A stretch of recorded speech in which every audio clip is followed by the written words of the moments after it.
You have been watching my children for 8 months and you said nothing. She wasn't screaming. That was the most terrifying part. Her voice was so quiet, the words barely moved the air between them. 6 years. 6 years of running, of sleeping with a bomb packed under the bed, of telling her twins their father was simply far away, and now Anthony Caruso was sitting on her couch in the apartment she thought no one would ever find, looking at her like he had every right in the world to be there. Subscribe. Drop your city in the comments. I want to see exactly how far this story goes. The rain started at 9 o'clock, right after she put the twins to bed. Eliza remembered it later, not because of the rain itself, but because of what the rain covered. The sound of an engine, slow, patient. The kind of engine that belongs to a man who has never once in his life been in a hurry, because men like that learned a long time ago that the world waits for them. She was at the kitchen sink. Dinner dishes. The ordinary end of an ordinary Tuesday. And then the engine stopped, and the silence where it used to be felt wrong in a way she couldn't explain and didn't need to. She turned off the faucet. She stood completely still. 6 years of running teaches your body things your mind never quite learns. Her body already knew. Her hands were already cold. She moved to the side of the window, never in front of it. Never, that was rule one. And she looked down at the street. Black sedan, clean, expensive, no plates she recognized, and a man leaning against the driver's door with his arms crossed, looking directly up at her building. She knew his shoulders before she knew his face. She knew the way he held his weight, still controlled, like a man who had nothing to prove, and knew it. She stepped back from the window. "No," she said to the empty kitchen. The word came out like a prayer she didn't believe in. No, no, no. She was already moving toward the twins' room. Liam was curled on his side, one arm dangling off the mattress. Lily was flat on her back, mouth slightly open. Dark hair spread across the pillow like a crown. 7 years old, sleeping like the world was completely safe. Eliza stood in the doorway and looked at them for exactly 4 seconds. Then she pulled the door almost closed and went straight under her bed for the bag. Cash. Passports. 3 changes of clothes, 2 small, 1 adult. A prepaid phone charged. She had not stopped keeping this bag ready. Not once, not in 6 years. Some people call that paranoia. She called it knowing Anthony Caruso. The knock came before she finished the zip. 3 knocks, unhurried, like he had all night. She did not move. "Eliza." His voice came through the door like smoke under a closed window. Low, even. The voice of a man who had learned that volume is for people who aren't sure they'll be obeyed. "I know you're awake." The kitchen light went off 30 seconds ago. She pressed her back against the side of the bed and breathed through her nose. "I'm not here to hurt you," he said. "I need you to believe that before you open the door. Before you open the door. Not if. Before, like it was already decided, like he already knew she would." She stood up.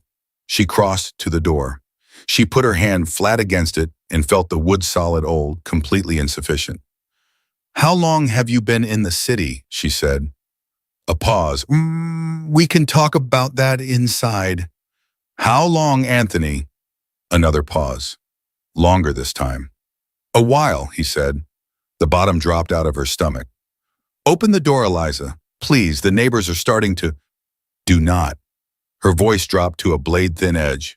"Do not talk about the neighbors. Do not perform normal at me right now."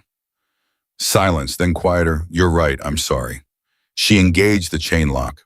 Flimsy, 1 screw on each bracket. She knew it was a gesture, not a defense. She did it anyway. She opened the door to the chain gap. He looked older. 6 years had pressed something heavy into the lines around his eyes, something she didn't have a name for because she had never seen it on him before.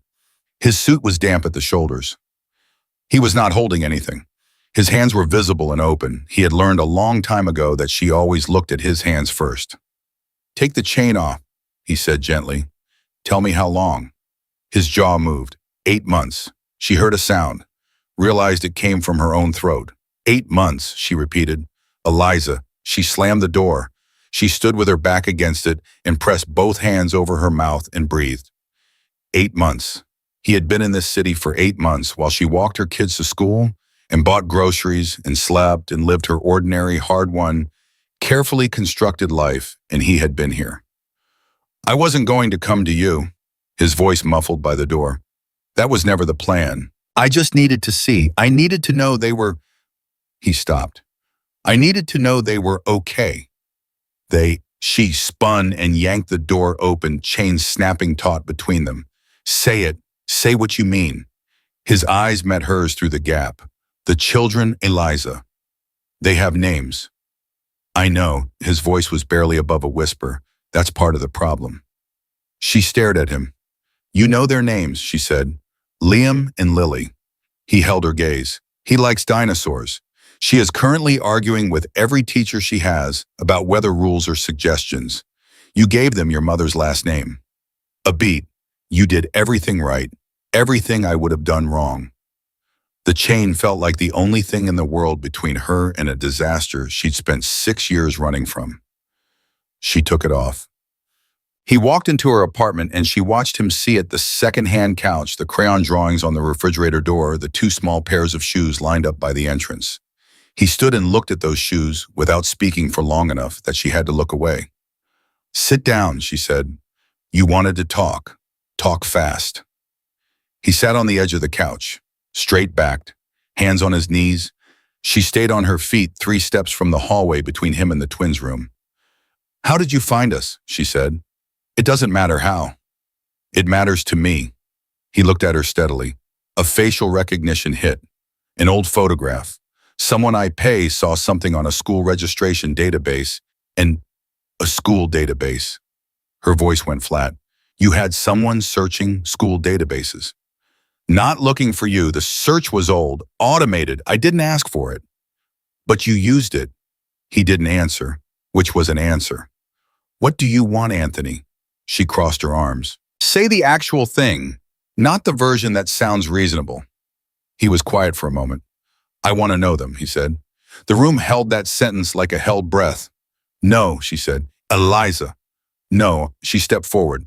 You don't get to show up after 7 years with your damp jacket and your calm voice and your school database and say you want to know them like that's a normal request, like you're a normal man who missed some birthdays.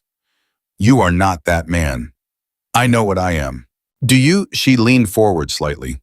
Do you know what it looked like when Lily asked me why she doesn't have a daddy and I had to stand there and find a version of the truth that wouldn't destroy her? Do you know what it cost me to make that ordinary, to make that okay? Her voice cracked just at the rim. She didn't stop. I sat in a bathroom in Indianapolis in labor by myself, Anthony.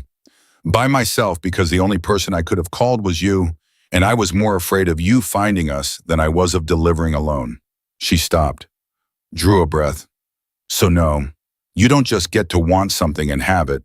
Not this. He sat completely still through all of it. When she finished, he said nothing for a long moment. Then, were you scared during the delivery? Were you? Don't. Her voice was a wall. I need to know, he said, and something in his voice shifted, cracked open just slightly along a seam she hadn't known was there. I need to know that because I've thought about it. For 6 years, I've thought about it. You alone somewhere. And he stopped. Looked at his hands. I did that. I know I did that. Eliza said nothing. The acknowledgement landed somewhere in her chest where she didn't want it to go. You said you closed Chicago, she said finally. He looked up. You said you closed the operations down. She studied his face. Is that true? Yes. Why? He met her eyes because I looked at a photograph of Lily pointing at something on a playground, and I could not think of a single thing in my life that I had built that was worth more than whatever she was pointing at. Silence stretched between them like a wire pulled too tight. I don't believe you, she said. I know. Just because you say it's done doesn't mean the people who worked for you agree as the ISO. I know that too. So there are people out there who have debts to settle, and you think walking into my children's lives is safe. I have people, your people, she laughed a short, humorless sound. Your people are exactly what I ran from. Your people are the reason those kids have never once had a normal birthday party because I couldn't risk inviting too many people to know our address.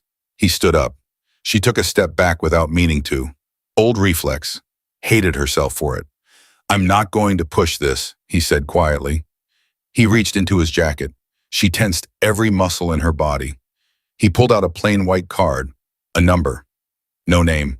He set it on the kitchen table and stepped back from it, hands out slow, careful the way you move around something that startles easily. I'm staying. I'm not leaving the city. I'm not going to force my way into their lives or yours. But I'm here and that number is there. And if something happens, anything, you call it. I won't call it. If something happens, he repeated, to them, to you, medical, financial safety, anything. She stared at the card. Liam's been getting headaches, Anthony said. The temperature in the room dropped 10 degrees. She looked at him. What? Tuesday mornings mostly. He rubs the back of his head with his left hand. I've noticed it 3 weeks in a row.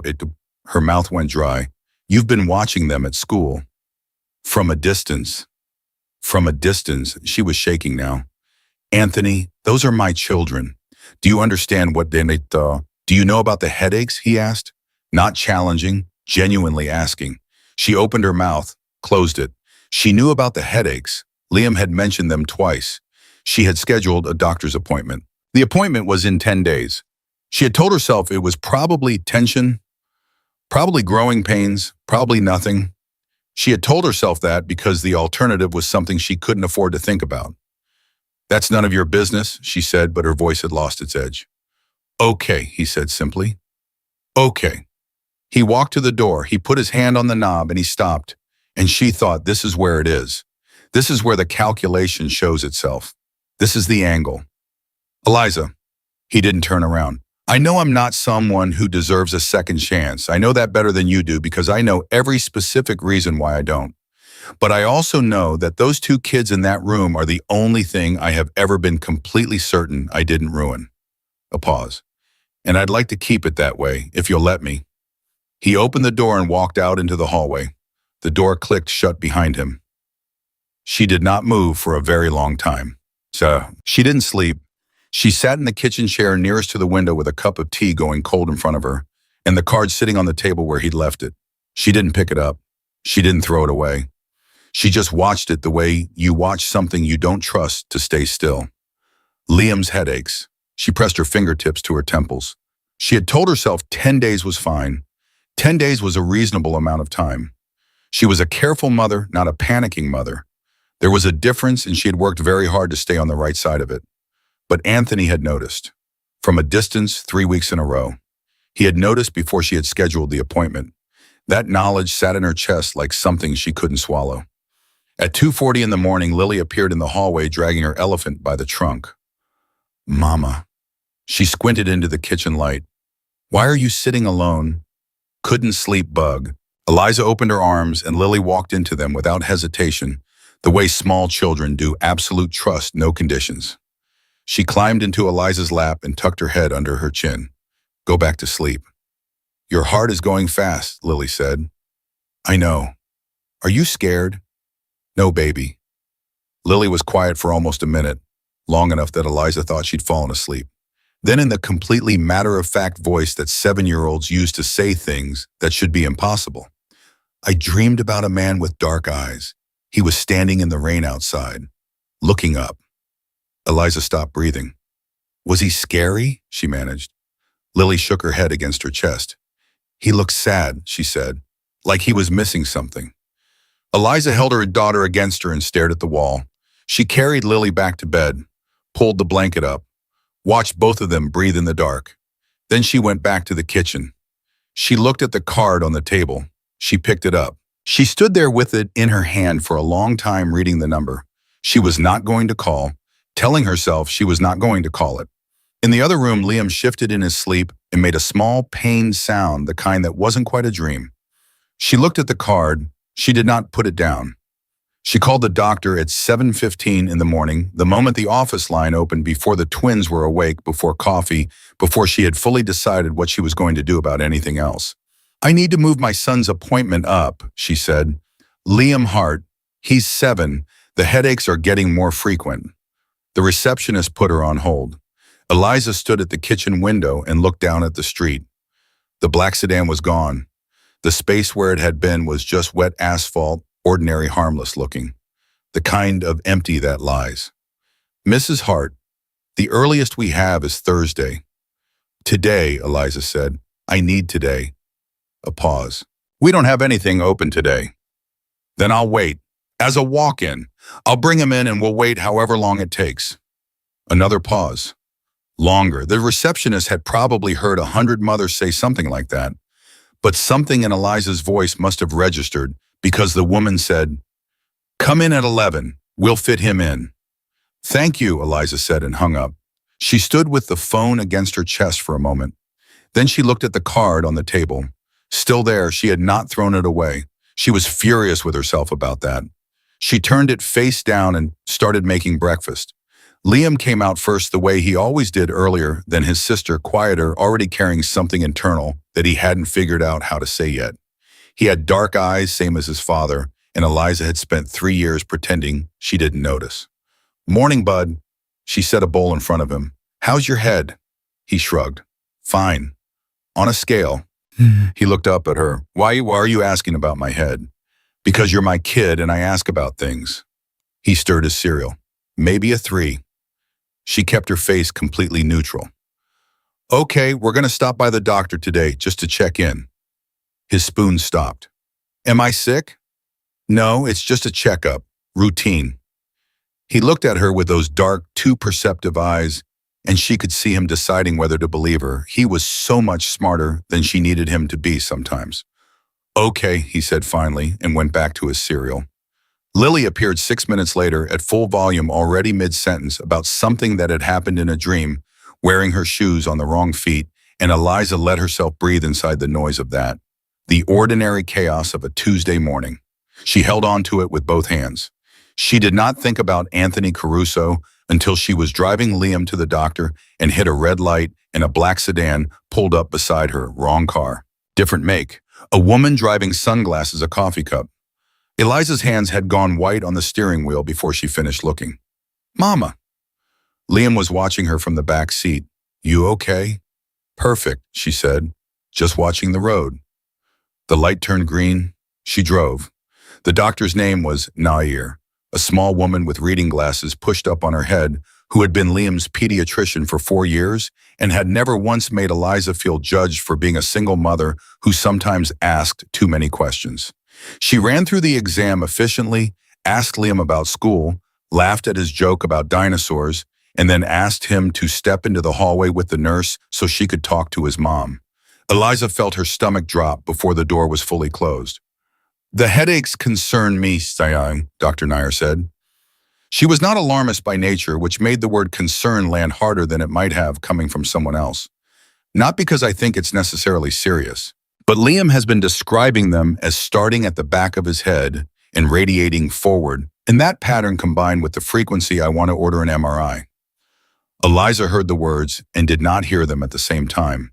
"An MRI," she repeated. "It's precautionary. 90% of the time with kids his age, headaches like this are tension-related, or they need glasses, or it's dietary. But I'd rather image him and know than wait and wonder." "When?" Eliza said. "I can get you a referral order today. The imaging center on Clement Street usually has slots within the week." "Okay," Eliza said. Her voice was perfectly steady. "Okay, yes, let's do that." She held it together through the rest of the appointment, through signing the referral paperwork, through buckling. Liam back into the car and telling him the MRI was just a big camera that took pictures of the inside of his head and wasn't scary at all through the drive home, through dropping him at school 20 minutes late with a note she'd written at a stop sign. She held it together until she got back to the empty apartment, sat down at the kitchen table and saw the card. She stared at it for 1 full minute. Then she turned it over and dialed the number. It rang once. "I knew you'd call," Anthony said. Not smug, not victorious, just quiet, like he'd been sitting next to the phone. "Don't," she said. "I'm not calling because of you. I'm calling because of Liam." A beat. "What's wrong with him?" "The doctor wants an MRI, the headaches." She pressed the heel of her hand against her eye. "I need to know if there is any medical history on your side, anything neurological, anything hereditary that I need to tell the imaging team." Silence. "Anthony." "My father had migraines," he said. "My uncle had a condition, a vascular thing. He was in his 40s when it presented, nothing in childhood." "What kind of vascular condition?" "An AVM." Arteriovenous malformation. It's rare. He had surgery, he was fine, but he stopped. That's why you called. I called to get information. Eliza, his voice shifted, something stripped out of it. Something that sounded almost like the man she had known before she knew better. Is he okay right now, today? He's at school. He said it's a 3 out of 10 this morning. He rates them on a scale. I taught him, Dom. A pause that felt strange, like something being swallowed. When is the MRI, he said. I just got the referral, within the week. I know a neurologist, he said immediately.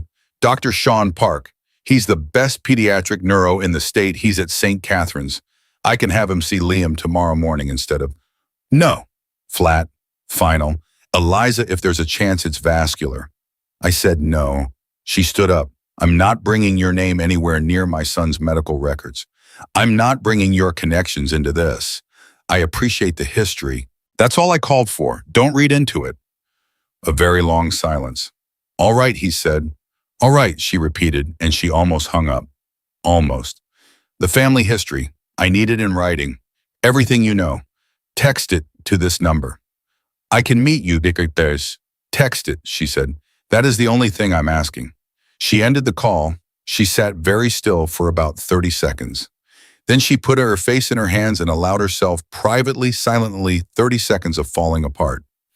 She counted it in her head. 28, 29, 30. She lifted her head. She wiped her face with the back of her wrist. She got up and started cleaning the apartment. Because that was what she did when the walls closed in. She moved, she cleaned, she made order out of what she could reach. The text came 11 minutes later. 2 paragraphs, detailed. Medical terminology she'd have to look up alongside terms she recognized. His handwriting, even in text format, even in a message, had a precision to it that was completely him. She screenshotted, saved it in 3 places, and sent a copy to Dr. Nair. She did not text back, thank you. She was not going to thank him for this. She was not going to normalize contact. She was not going to let one card on a kitchen table and one phone call become a habit, a pattern, a doorway. She told herself all of that very firmly, and then her phone rang. Unknown number, not Anthony's number, a number she didn't recognize at all. She almost didn't answer. Ms. Hart, a man's voice. Professional, measured in a way that wasn't quite medical and wasn't quite legal. My name is Dennis Craw. I'm calling on behalf of a client who has asked me to reach out to you regarding a family matter. Her blood went cold.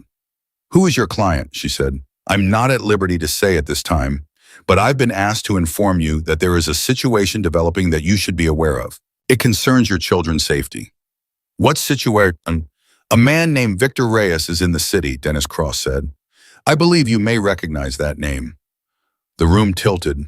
She recognized the name. Victor Reyes was the man Anthony had built his Chicago operation alongside. The man who had sat across from her at dinner tables and smiled and refilled her wine glass. The man who 3 years before she ran had very quietly begun taking things from Anthony territories. Money, loyalty, piece by piece, the way you drain something slowly enough that the person doesn't notice until it's gone. The man Anthony had never fully trusted and never fully dealt with, because dealing with Victor Reyes meant a war, and even Anthony had known that war would cost more than the alternative. Why is he here? She said. That's what my client would like to discuss with you in person. Who is your client? A pause. His name is Marco Belletti. Eliza sat down hard on the couch. Marco Belletti, the man Anthony had put a gun in the mouth of at a dinner table 7 years ago. The man who had looked at her across that table while it happened, while she sat 6 feet away with her fork halfway to her mouth, and whose eyes had said something she hadn't been able to translate at the time. She understood it now. They had said, I'm sorry you're seeing this, and I'm sorry for what comes next. Marco is alive, she said, very much so, and he is asking for 15 minutes of your time. He says he has information about why Victor Reyes is in the city and what he wants. And what does he want, Miss Hart? A careful pause. I think you already know. She closed her eyes. Anthony, Victor wanted Anthony. And the fastest way to find Anthony, the most reliable leverage, the cleanest pressure point was not money or territory or men. It was two 7-year-old children on Sycamore Street. When, she said, this afternoon, somewhere public, somewhere of your choosing. Marco is not asking for anything from you except the conversation. She thought about saying no. She thought about calling Anthony back. She thought about packing the bag under the bed, picking the kids up from school, and driving until the city was 6 hours behind her. She thought about Liam's MRI, about the referral paperwork with the city's imaging center address on it. 2 o'clock, she said, the coffee place on 4th and Larkin. I'll be at the front table.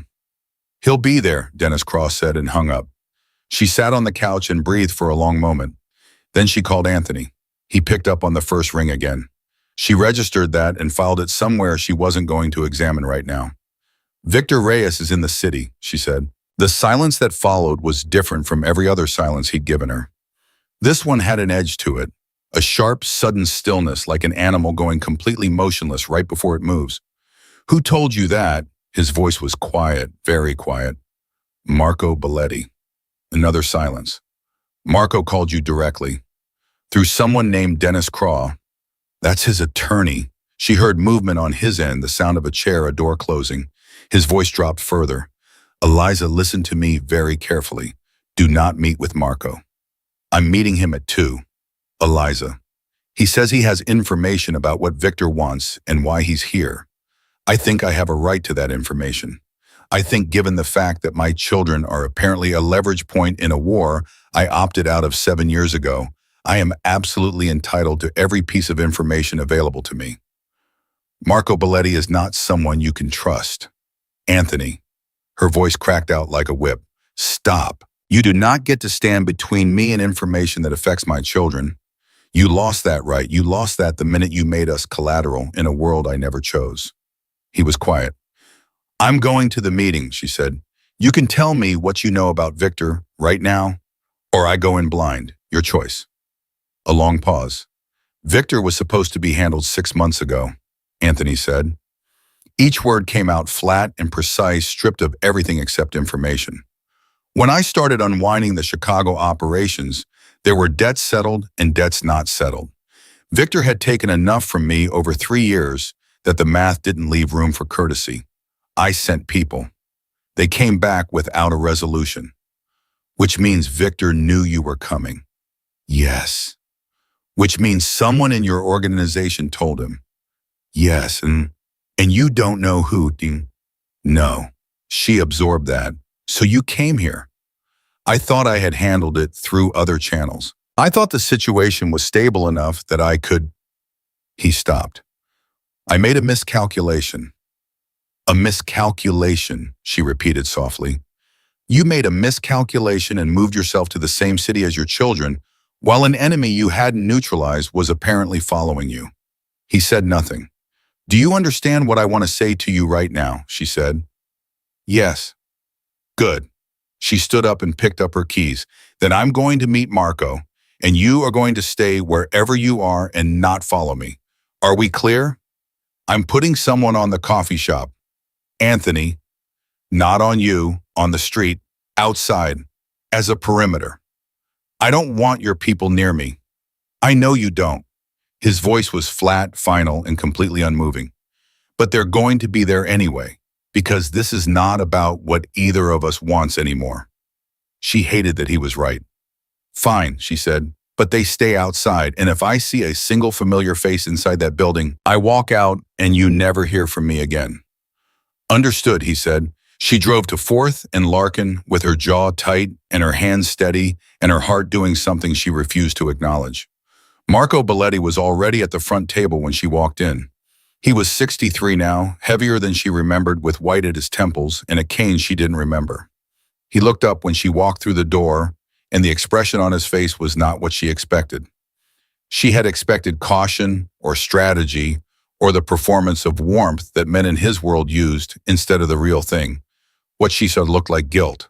She sat down across from him without offering her hand. You look well, he said. I'm not interested in pleasantries, she said. Tell me about Victor. He nodded. He folded his hands on the table. He was quiet for a moment in the way of a man who is choosing exactly where to start. Victor knows about the children, Marco said. He's known for 3 weeks. He had someone on Anthony the moment Anthony left Chicago. And when Anthony came here, they followed him here. And when Anthony watched your children from across the street, he stopped. They were watching Anthony watching them. The coffee in front of her went completely untouched. 3 weeks, she said. Yes. And you're only telling me now, and I only confirmed it myself 5 days ago. He met her eyes. I am not Anthony's friend. I have not been for a long time. But those children are not part of any war I recognize, and what Victor is planning to do with the information he has is something I cannot allow to stand without saying something. What is he planning? Marco was quiet for a moment. Victor doesn't want to hurt them, he said carefully. He wants to use them as proof that Anthony Caruso still has something to lose, that he's not the closed chapter Anthony has been telling everyone he is. He paused. Victor is going to expose them. Their names, their location, their connection to Anthony. He's going to send that information to every person who has a debt with Anthony's name on it. Every enemy, every rival, every man who ever lost something to him. The world went very quiet around her. How long, she said. He was going to do it tonight, Marco said. I bought you 48 hours. That's all I could do. I called in a debt. You have 48 hours before he releases everything he has. She looked at this old man across the coffee table with his white temples and his cane and his guilt sitting right there on his face like something he'd stopped trying to hide. Why must she asked. Why help us? Marco was quiet for a long moment. Because I have grandchildren, he said simply, and I know what it is to want them to be safe from the things their grandfather did. She stood up, her chair scraped back. Thank you, she said. It cost her something to say it.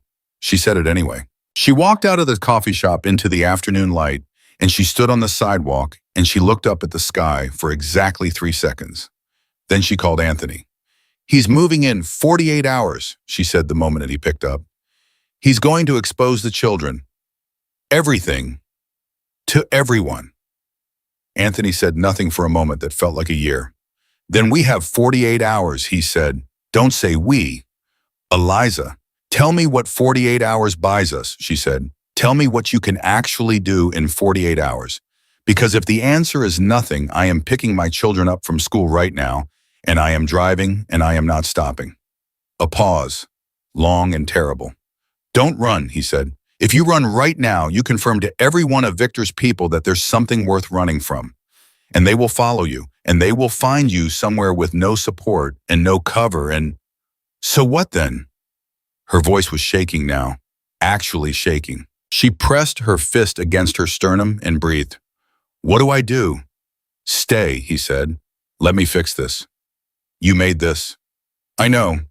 His voice was completely stripped. No performance, no calculation, no measured control. Just the bare fact of it. I know I made this. Let me fix it, please.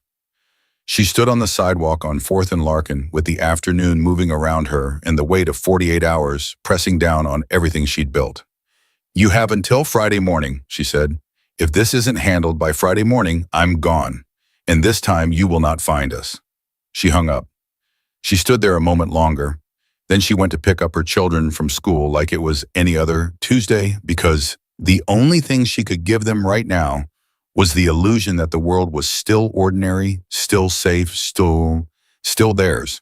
She was very, very good at illusions by now. She had been practicing for 7 years. She made spaghetti for dinner because it was their favorite and because she needed her hands to be doing something completely normal while her mind ran calculations she couldn't let show on her face.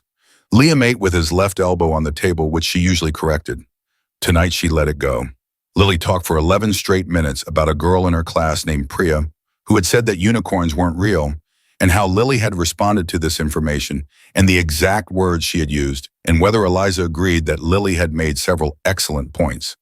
You made excellent points, Eliza said. I know, Lily said satisfied and reached for more bread. Eliza watched them and felt something move through her chest that didn't have a clean name. It was love, yes, but it was the specific kind of love that comes wrapped in terror, the kind that makes ordinary moments feel like something you're watching through glass, precious and fragile, and already half gone. 48 hours. She did the dishes after they went to bed.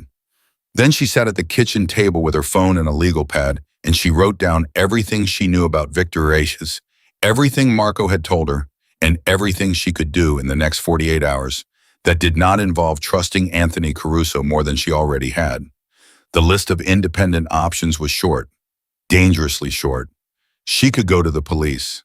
She had thought about this before 7 years ago and many times since. The problem with the police was the same problem it had always been. What exactly would she report?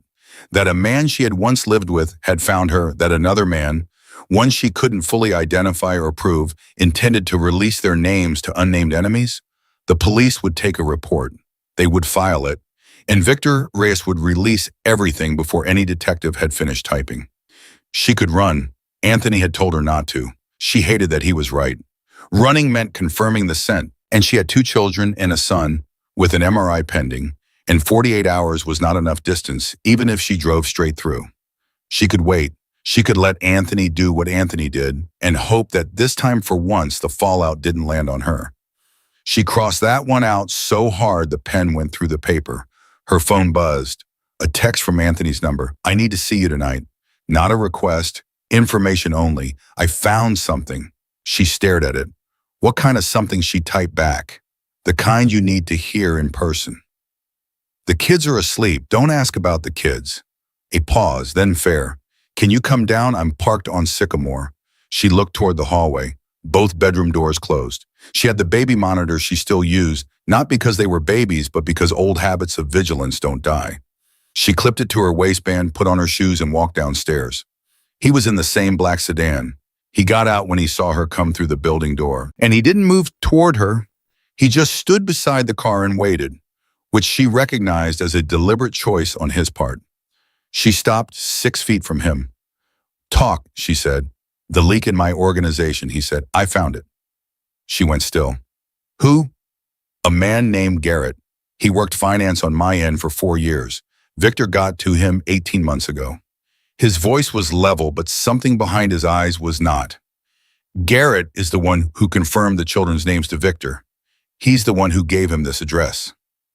The cold that moved through her was different from fear. It was something older. Something that had to do with the specific horror of knowing that the danger had a face and name, a human being who had made a choice. "Where is Garrett now?" she said. "Being dealt with." "Anthony." "Not like that." He met her eyes. "He's been removed, handed to people who will make sure he disappears from Victor's reach and stays disappeared. No one is being hurt, Eliza. That chapter is closed." "You keep saying that." "Because it's true." "Then why is Victor Reyes still standing?" He was quiet for a moment. "Because Victor is smarter than Garrett," he said. "And because what I thought was a contained situation 6 months ago was not as contained as I believed. Victor has built something while I was dismantling mine. He has people and infrastructure, and he has been very careful to build it in places I no longer have reach." "So you're telling me you are outgunned?" "I'm telling you I'm working with a smaller hand than I expected." "That is the same thing." She crossed her arms. "Anthony, be honest with me. For once in your life, standing in front of me, be completely honest. Can you stop this in 48 hours? He looked at her for a long moment. "I don't know," he said. She absorbed that. "Okay," she said quietly. "Okay, then tell me what we actually do." "There's a man named Elliot Cross." He watched her face. "You know the name." She did. Elliot Cross was federal, or had been, a former DOJ organized crime investigator who had spent 8 years building cases against people exactly like Anthony before he'd retired to private consulting. She knew the name because she had looked him up once 4 years ago on a night when she'd gotten scared enough to think about going that route. She had pulled back from it. Too much exposure, too many questions she couldn't answer without explaining where she'd been and who she'd been with. "Why does Cross come up now?" she said carefully. "Because Cross has a file on Victor Reyes that he built during his DOJ years," Anthony said. "A file he never got to use because the case collapsed on a witness problem. That file has enough in it to put Victor away for 11 years minimum. Cross has been trying to find a way to reopen it for 3 years. She stared at him. "And you want to give him away?" "I want to give him Victor," Anthony said. "On a plate, with documentation I've been compiling for 6 months. Everything Victor has done since he started taking from me The territories, the money movements, the people he's hurt. He paused. If Cross reopens that case with my documentation added to what he already has, Victor Reyes goes away legally, permanently, and my children. He stopped. The children are safe. She noticed the correction. She didn't acknowledge it. And what do you give Cross in exchange for him taking your information seriously, she said. Anthony was quiet. Anthony, what do you give him? Myself, he said. The word landed between them like something that couldn't be taken back. Explain that, she said slowly. I give Cross a full cooperation agreement. Everything I know about the remaining operations, not mine, those are already gone, but the broader network, the people above Victor, the structures that Victor feeds into that are still running. He kept his voice even. In exchange, Cross gets Victor prosecuted, and I get immunity for the cooperation and 5 years of supervised release in lieu of prosecution for my own history. She stared at him for a long time. You would do that, she said. I'm planning to do that. You would hand yourself to federal oversight for 5 years. Yes. Why? He looked at her, just looked at her, and the calculation she always searched for in his face was not there. What was there instead was something so plain and unguarded that it almost frightened her more than the calculation ever had. You know why, he said. She looked away first. She never looked away first with him. She had trained herself out of it, but she looked away because the alternative was standing here in the dark on Sycamore Street and feeling something she was absolutely not equipped to feel right now. Have you already made contact with Cross? She said. I meet him tomorrow morning at 9. And if he says no, he won't. He's been waiting for something like this for 3 years. A pause. But if he does, then we move to the other option. What other option? Anthony reached into his jacket. She tensed. He pulled out a folded piece of paper and held it out without stepping toward her. She closed the distance, herself took it, unfolded it. It was a property deed, something in northern Oregon, a house from the look of the address, remote enough to not appear on standard maps. I've had it for 2 years, he said, in a name that connects to nothing. No one knows about it. Not Garrett, not Victor, not anyone who has ever worked for me. He paused. If Cross says no tomorrow and the 48 hours runs out, I take you and the children there, and we wait Victor out while I find another way. We, she said flatly, I'm not sending you there alone. Not with what I know Victor is capable of. You don't get to make decisions about where I go. I know. He didn't flinch. I'm not making a decision. I'm telling you what I'm prepared to do. What you decide is yours. She folded the paper, held it, did not hand it back. What happens to the MRI? She said. He blinked. The shift in subject cost him something. She could see it. What? Liam's MRI. It's supposed to be this week. If we run to Oregon, if everything moves. She stopped. He needs that scan, Anthony. I know, he said immediately. I haven't forgotten. I have not stopped thinking about that since you told me. He paused. Dr. Park at St. Catherine's. If you let me make one call tomorrow morning before Cross, I can have Liam seen before noon. Full pediatric neuro workup, not just an MRI. The best available. In one morning. In one phone call, he said. That is the one thing I can still do. Move things, open doors. I know that comes with everything you hate about what I was, but I'm asking you to let me use it for this. She stood in the dark and she held the property deed and she thought about Liam rating his headache, a 3 out of 10, and rubbing the back of his head with his left hand. One call, she said, and I come with him. I am in the room for everything. I speak to the doctor directly. I ask every question. I make every decision. Of course, and your name is not on any paperwork. I'll pay in cash through a third party. My name won't appear anywhere. She breathed. What time tomorrow? I can have a car here at 8. We take my car, she said immediately. I drive. Okay.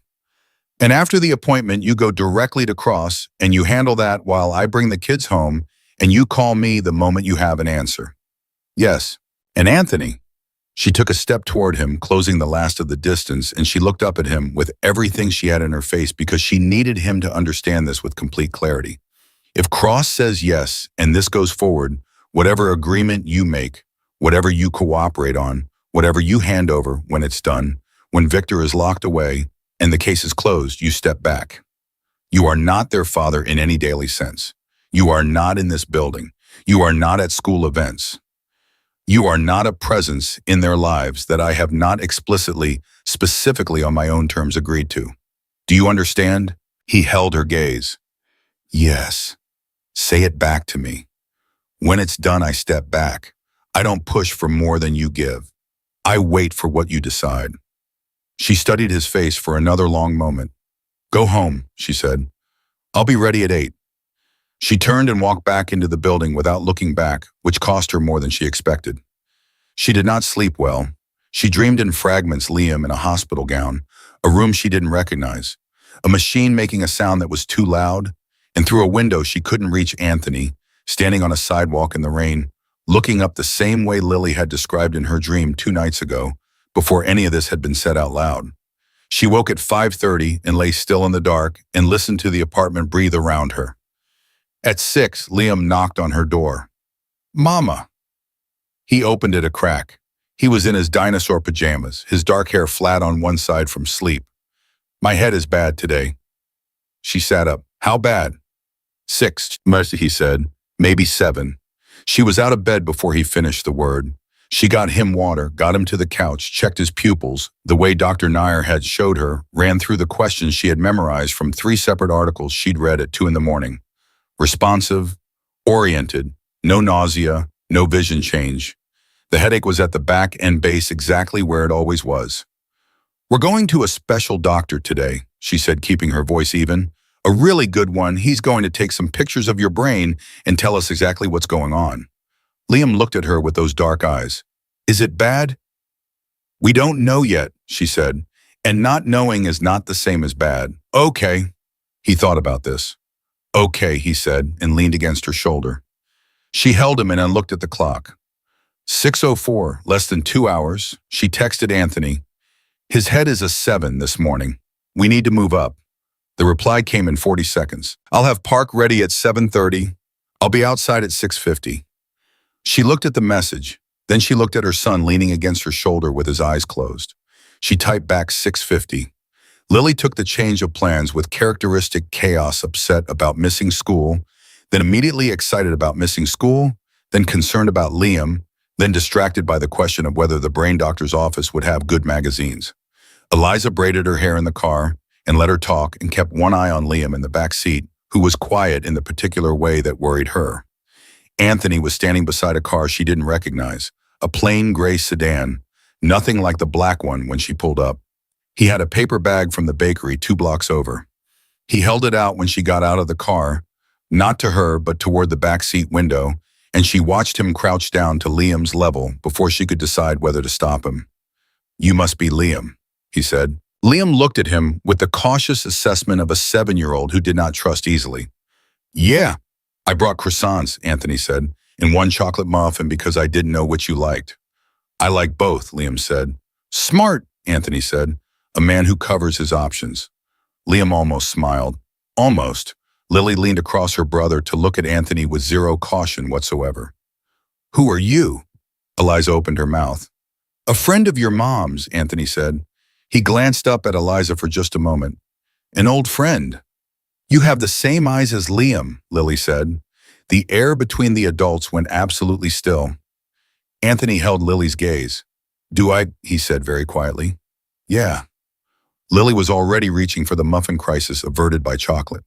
It's a good color, like really dark brown, almost black.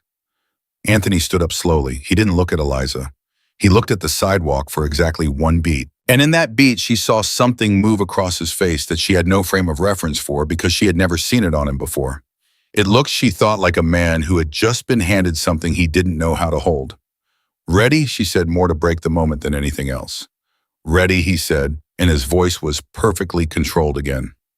Dr. Park was everything Anthony had promised, precise, calm, gifted in the specific way of a doctor who knows how to talk to children without talking down to them. He sat with Liam for 20 minutes before the scan explained every piece of equipment, let him press the buttons on things that were safe to press, called him my man in a way that Liam visibly enjoyed. Eliza stood outside the imaging room with her arms crossed and her back against the wall, and Anthony 3 feet away, not touching her, not speaking, just present. "Thank you," she said, because it needed to be said, "for making this happen." "Don't," he said. She looked at him. "Don't thank me," he said. "I caused the circumstances that made this necessary. Getting him good care is the absolute minimum. It doesn't balance anything." She looked back at the imaging room door. "I know you think that makes it less," he said quietly, "but I need you to hear me say it anyway." She said nothing, but she didn't move away either. The scan took 40 minutes. Dr. Park came out with his laptop and pulled up the images with a directness she appreciated, no softening, no evasion, no long preamble designed to cushion something terrible. "Good news first," he said. "No AVM, no vascular malformation, no tumor, no structural abnormality."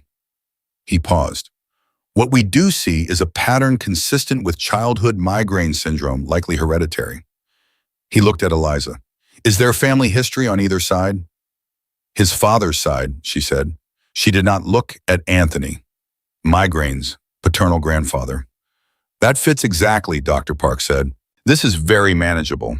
I'm going to recommend a preventive protocol and give you some acute medication for when episodes hit.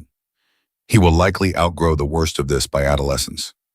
Eliza unclenched every muscle in her body simultaneously. She pressed her hand over her mouth and breathed. Behind her, she heard Anthony exhale one long, slow breath, like something had been holding it for hours. "Okay," she said. "Okay, yes, thank you." When Liam came out of the imaging room, eating a second croissant and arguing with the nurse about whether robots were technically alive, Eliza crouched down and held him for a long moment. "See," she said against his hair. "Good pictures." "Can I see my brain?" he said. "Later," she said. "Maybe." She felt him nod against her shoulder, and she closed her eyes and held her 7-year-old son in the corridor of St. Catherine's Pediatric Neurology Department, and she let herself have exactly that moment. Then she stood up. She looked at Anthony. "Go," she said. "Cross, now, handle it." He nodded. He looked at Liam one more time quickly, like he didn't trust himself to look longer. Then he turned and walked down the corridor toward the exit. She drove the kids home. Lily fell asleep in the back seat, crashed from the early morning and the excitement. Liam sat quietly looking out the window. "Mama," he said when they were 2 blocks from home. "Yeah, bud." "That man," a pause, "is he going to come back?" She kept her eyes on the road. "I don't know," she said honestly. "Why was he?" Liam was quiet for a moment. "Well, he looked at me funny," he said. Like, he struggled for the word, like he knew me, even though he didn't. She said nothing. "Is that weird?" Liam said. "No," she said softly. "That's not weird." She pulled into the parking space in front of the building and sat with the engine idling and her children breathing in the back seat, one asleep and one waiting. And she understood with a clarity that surprised her that she had already moved past the question of whether Anthony would be in their lives. Lily had said it without knowing what she was saying. Liam had felt it without knowing why. The question was never going to be whether. The question, the real one, the one she had been circling for 48 hours, was on what terms. Her phone buzzed. "Anthony," Cross said yes. "He's moving tonight. Victor will be in federal custody by morning." She read it twice. Then Liam? "Okay." She looked at the message for a long time. Migraines, she typed back. Hereditary, manageable. He's fine. A pause. Then, thank God. She stared at those 2 words on her screen, plain, unperformed, completely without strategy. She typed, "Don't make me regret Thursday morning."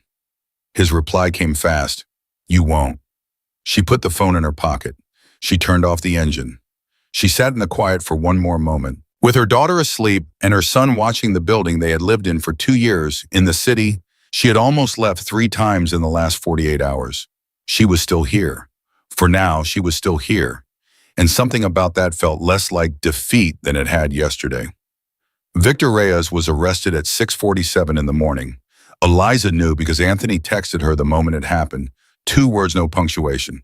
It's done. She was already awake, had been awake since 4, sitting in the kitchen with the same cold tea habit she apparently could not break. She read the message. She set the phone face down on the table. She sat with it for a full minute. Then she picked it up and typed back, I need 48 hours before you contact me again.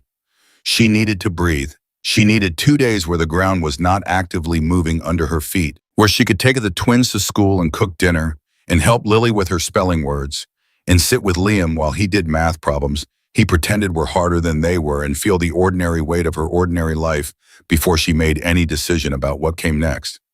Anthony's reply took 4 minutes. She watched the screen. Okay, he wrote, 48 hours. I'll be here. She put the phone in the kitchen drawer, not throwing it away, not turning it off, just away, out of her direct line of sight, a small, deliberate act of choosing her own pace. The 48 hours were both the easiest and the hardest she'd had in a week.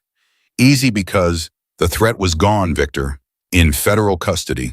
Cross's case reopening the names of her children, no longer sitting in a file that could be sent to 100 dangerous men.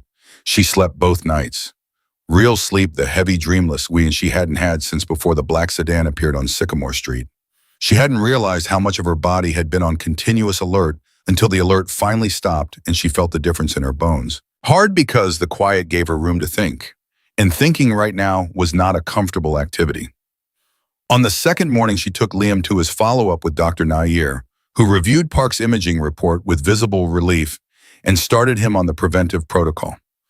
Liam sat on the exam table eating crackers from the jar on the counter and listening to the adults talk about his brain with the particular patience of a child who has decided to trust the people in charge, at least for now. On the drive home, he asked her if migraines were hereditary. Sometimes, she said. So I got it from someone in my family, he said. Yes. From your side or? He stopped. Something in his face shifted, a careful, deliberate kind of stopping. Never mind. She glanced at him in the rearview mirror. You can ask. He looked out the window. You always say our dad is far away, he said, but that's not really an answer, is it? Her hands tightened on the wheel. No, she said, it's not. Is he the old friend, Liam said, from the hospital, the man with the croissants? She had known this was coming. She had been preparing for this conversation for 7 years and still did not have a version of it that felt adequate. Yes, she said. Liam absorbed that with the stillness he'd always had, the quality of taking in large things, slowly processing them somewhere deep and internal before he responded. She watched him do it in the mirror. Why didn't you just say so, he said finally. Because it's complicated, she said. I'm 7, he said. Not stupid. She almost laughed. It surprised her enough that she had to press her lips together hard. I know you're not stupid, she said. You are in fact alarmingly smart, which is part of why it's complicated. He thought about this. Is he a good person? The question hit her somewhere undefended. He's trying to be, she said, and she meant it. And the fact that she meant it was its own kind of answer to a question she hadn't asked herself out loud yet. Liam nodded slowly. Okay, he said, and went back to looking out the window, apparently satisfied with this for now, in the way that children sometimes are when they've been given a true thing, even if it's incomplete. She got home and sat at the kitchen table and opened the drawer and looked at the phone. The 48 hours were up in 3 hours. She thought about Liam. She thought about Lily saying he looked like he was missing something. She thought about Anthony outside the imaging room exhaling that single long breath when Dr. Park said the words, no AV, no malformation. She thought about a man who had built an empire on control and calculation, spending 8 months in this city, watching his children from a distance, without once pushing forward until he couldn't not. She thought about the property deed still in her jacket pocket. She had not thrown it away either. She picked up the phone. She did not call Anthony. She called her sister instead. Dana picked up on the second ring, which meant she'd been holding the phone, which meant she already knew something. Because Eliza had sent her a single cryptic text 4 days ago that said, I'm okay, but things are complicated right now. And Dana, being Dana, had been vibrating with unasked questions ever since. Tell me everything, Dana said before Eliza could speak. So she did. Not everything, not the full history, not Victor, not the federal case, but Anthony, the black sedan, the card on the table, the 48 hours, Liam's headaches, the hospital, the way he'd crouched at the car window with a bag of croissants. Dana was quiet for a long time when she finished. Say something, Eliza said. I'm trying to find the version of this where I tell you to run again, Dana said slowly, and I can't find it. Dana, I'm not saying trust him. I'm not saying forgive him. I'm saying, she paused. You left because of what he was, and the question is what he is now, and only you can answer that from where you're standing. I don't know what he is now, Eliza said. That's the problem. Yeah, Dana said, but you know that he found you 8 months ago and didn't use it. You know that he turned himself over to federal oversight for 5 years to remove a threat to the kids. You know he had a neurologist ready at 7:30 in the morning. A pause. Those are data points, Eliza. I'm not saying they're the whole picture, but they're not nothing. I'm scared, she said. It came out very quiet, almost not there. I know, baby, Dana said, but I also think you're a little bit scared of something specific. And I think the specific thing is not that he hasn't changed. I think the specific thing is that he has. Eliza didn't answer. Because if he hasn't changed, Dana continued, you know exactly what to do. You've been doing it for 7 years. But if he has, she let that sit there. That's new territory. And you've never been good with new territory. After she hung up, she sat with the phone in her hand and her sister's words in the room with her, and she understood that Dana, as usual, had put her finger directly on the things she'd been working around. She was not afraid of Anthony, the dangerous man. She had managed that for 7 years. She was afraid of Anthony, the man who had changed, because that version she had no map for. She called him. He picked up on the first ring. She was beginning to understand that this was just how it was going to be, that for whatever his faults, Anthony Caruso would always pick up. Hi, she said. Hi, he said. A brief silence that was not uncomfortable. That was its own kind of information. I want to meet, she said. Today, somewhere the kids won't see. I need to have a conversation with you that I've been putting off for 7 years. Name the place, he said. The park on Clement. There's a bench on the east side by the water fountain. 4 o'clock. I'll be there, he said. She arrived first. She always arrived first everywhere. Another 7-year habit she doubted would ever fully leave her. She sat on the bench and watched a woman push a stroller in slow circles and 2 elderly men play chess on the adjacent table, and she thought about how completely unaware those people were of what was sitting in the air around this bench. Anthony arrived at exactly 4. He sat beside her, not close, not on the far end. A reasonable distance. He'd traded the suit for something more ordinary, dark jeans, a jacket, and he looked less like the man who had appeared in her hallway doorway and more like someone she might see waiting for a bus. She didn't know if that was intentional. She suspected it was. I want to ask you something, she said, and I want you to answer it without the version that sounds best. Can you do that? I'll try, he said. When you were watching them, she said, those 8 months, what were you actually planning before you knocked on my door? What was the real plan? He was quiet for a moment. She watched a pigeon argue with a sparrow over a piece of bread. I wasn't planning anything, he said. That's the honest answer. I found you by accident, and then I couldn't leave. I kept telling myself I would leave. I told myself that every single week for 8 months. He paused. And then Liam did the thing with the other kid's shoe, and I got in the car, and I drove to your street, and I sat there for 2 hours before I knocked. That's not a plan, she said. No, it's not. He looked at his hands. I'm aware that's not reassuring. It's actually more reassuring than a plan, she said. He looked at her and she continued. A plan would mean you were managing me, that I could account for. No plan means you were just there, human, which is, she stopped. Harder to argue with. Another silence. The federal agreement, she said, 5 years supervised release. What does that actually look like for your daily life? Check-ins twice monthly with a federal officer. Travel restrictions. I stay within the state unless approved. Full financial disclosure quarterly. I cannot associate with anyone connected to organized crime. He paused. It's not prison, but it's not freedom either. What do you do day to day? I've been investing, he said, legitimately, real estate, some tech. Nothing dramatic. I have an apartment 12 blocks from here. He said that last part evenly. No apology, just information. 12 blocks, she repeated. Yes. And the supervised release means you're not going anywhere. For 5 years, no. She looked at the chess players. One of them was losing badly and clearly knew it and was still playing with total commitment. She related to that. I talked to Liam in the car yesterday, she said, after the follow-up. He knows you're his father. Anthony went completely still. He figured it out himself, she said. He asked me if you were the man from the hospital. I said yes. He asked if you were a good person. She paused. I told him you were trying to be. She heard Anthony breathe in, then out, then nothing for a long moment. Okay, he said. His voice was not quite steady. Okay. That's not an invitation, she said immediately. I'm not opening a door here. I'm telling you because he knows and you should know he knows, and because I am not going to lie to my children to manage a situation that is already past the point where lying helps. I understand, he said. He's going to have questions, she said. Lily is going to have questions when she figures it out, and she will figure it out faster than you expect, because she figures everything out faster than you expect. She turned and looked at him directly. And I need to know before any of that happens what you intend. Not what you want. What you intend. What you are actually willing to do and not do, in specific terms.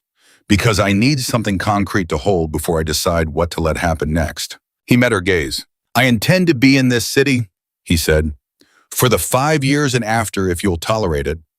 I intend to be reachable when something goes wrong medically, financially, any other way. I intend to be whatever they need that they ask for, no more, no less.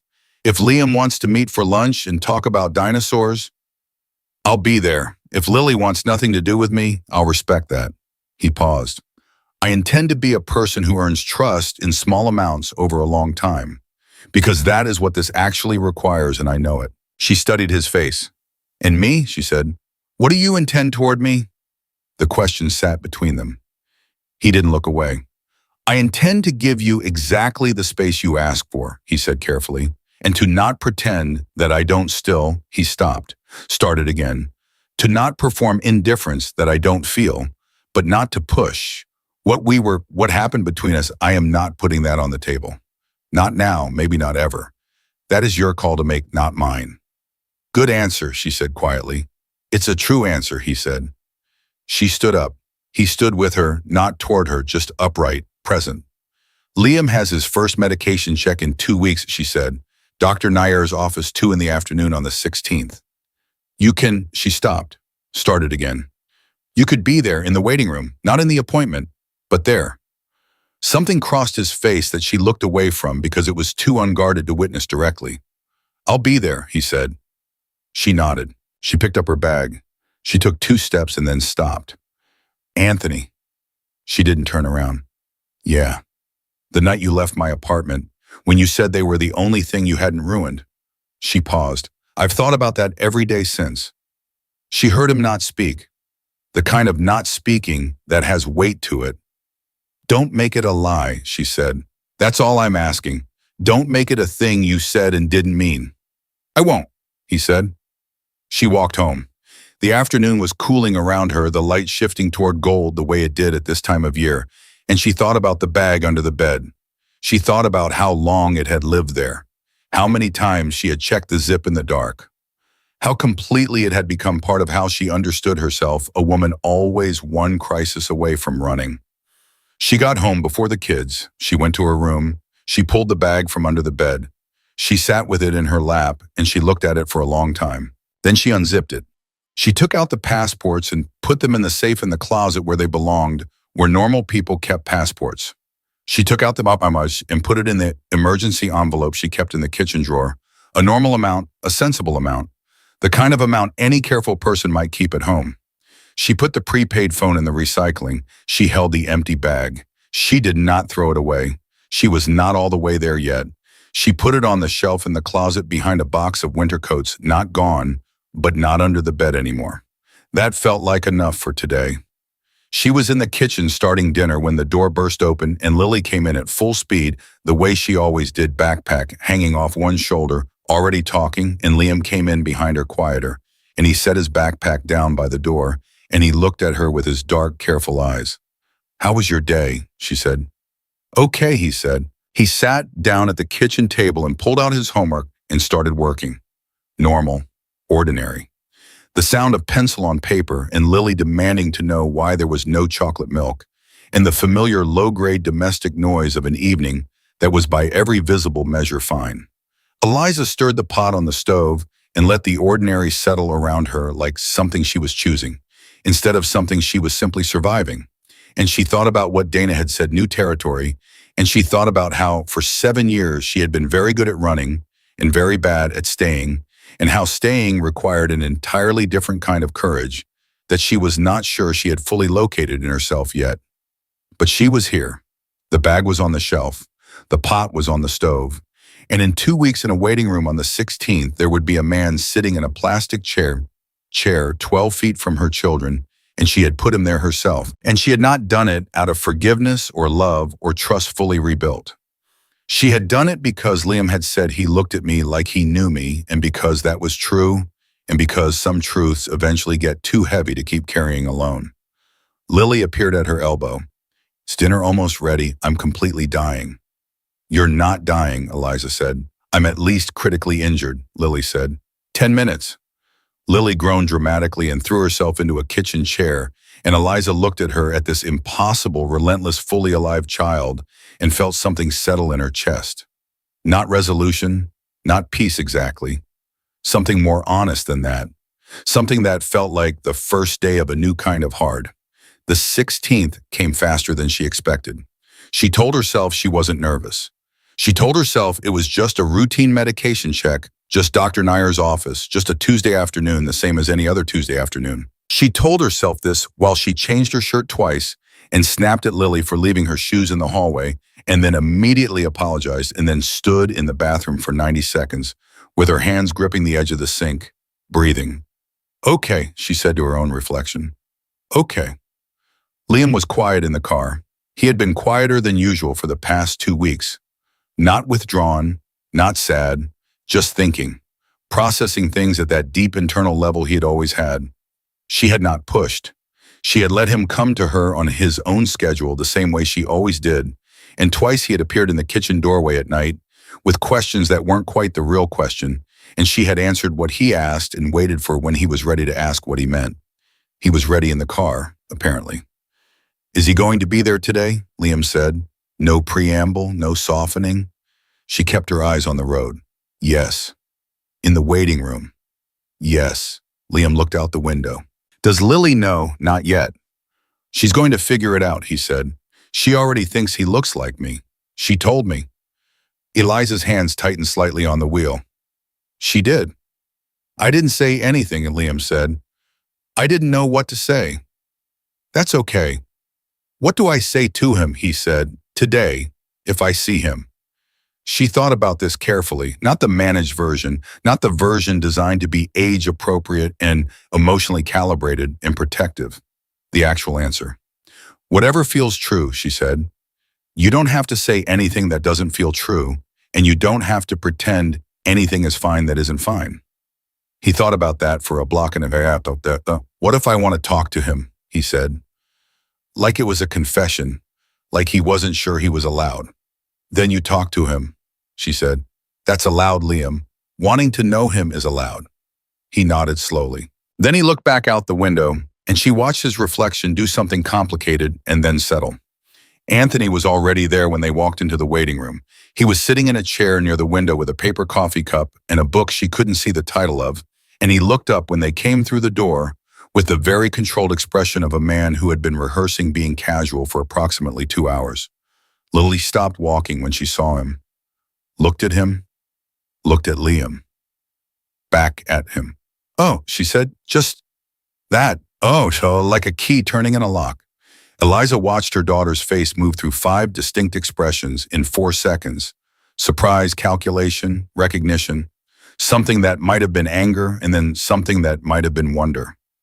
Lily at 7 was a force of nature, and she had never once in her life been at a loss for words.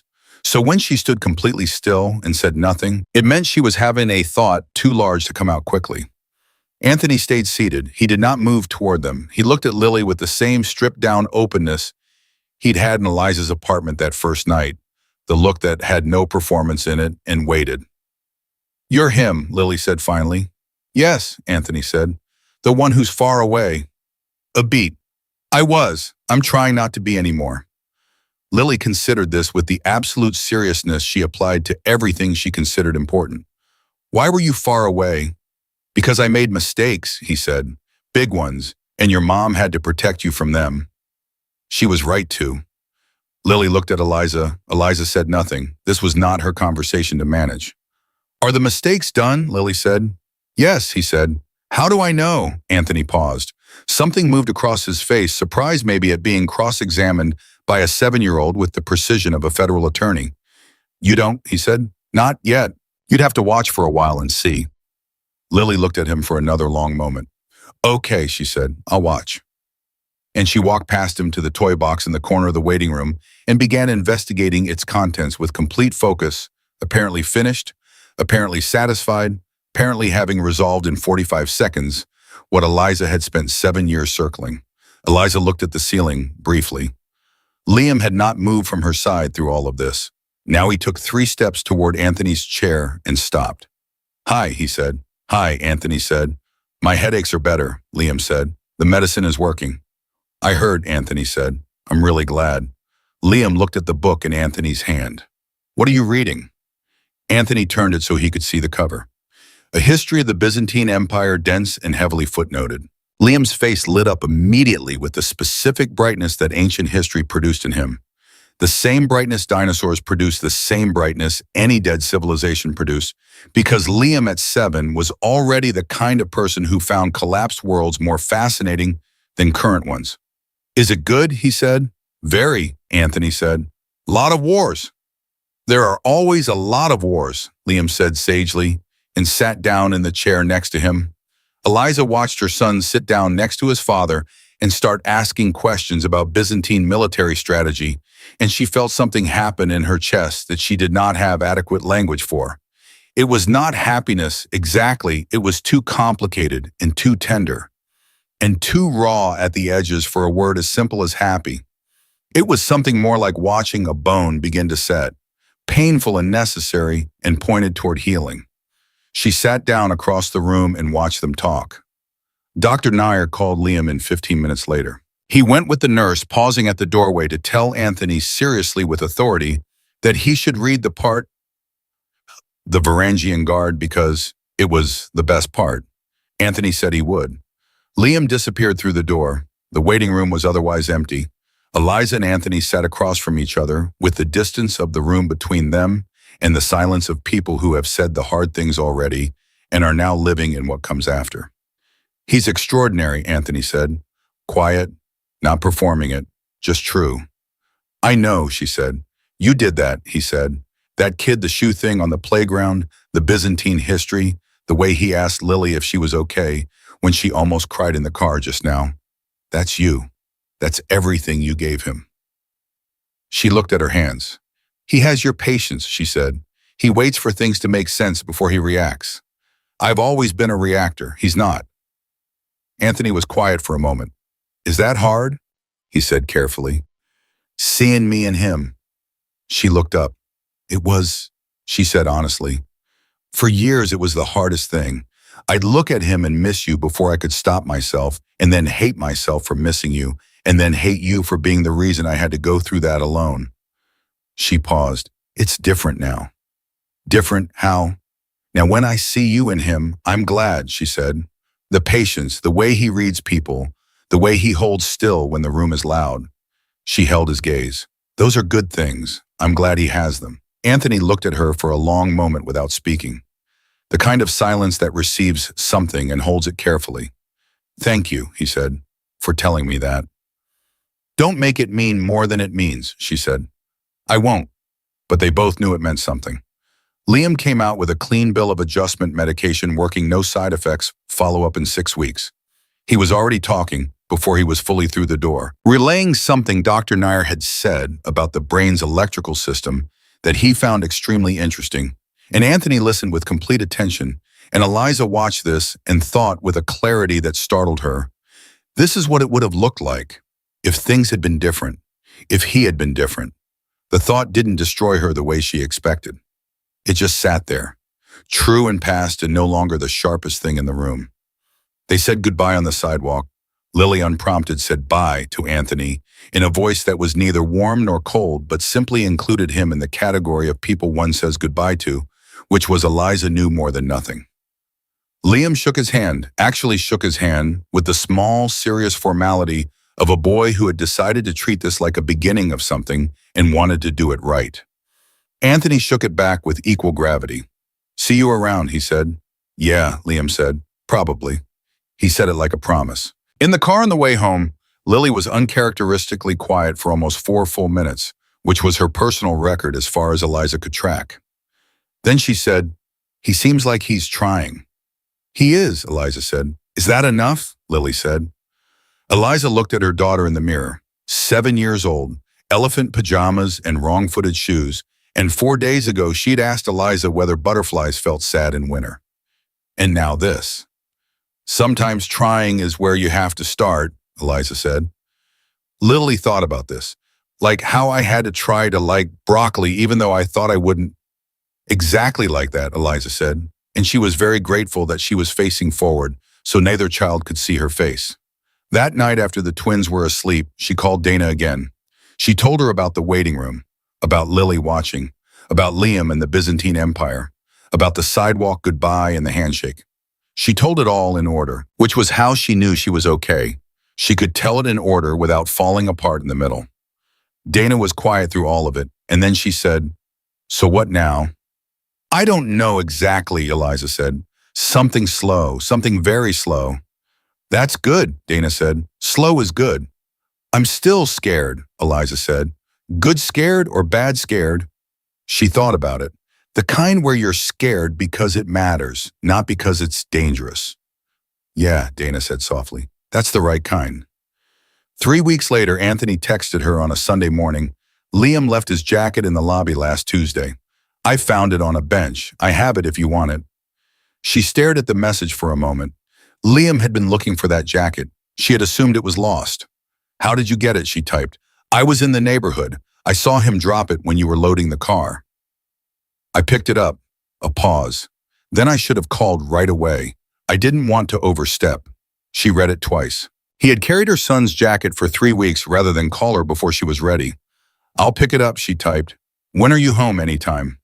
She drove to his apartment building, 12 blocks as advertised, a plain building on an ordinary street.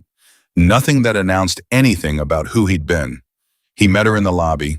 He had the jacket folded over his arm. He held it out and she took it, and they stood in the lobby of his building on a Sunday morning, and the entirety of their history was in the air between them, and neither of them said anything about it. Thank you, she said. Of course, she turned to go. Liza.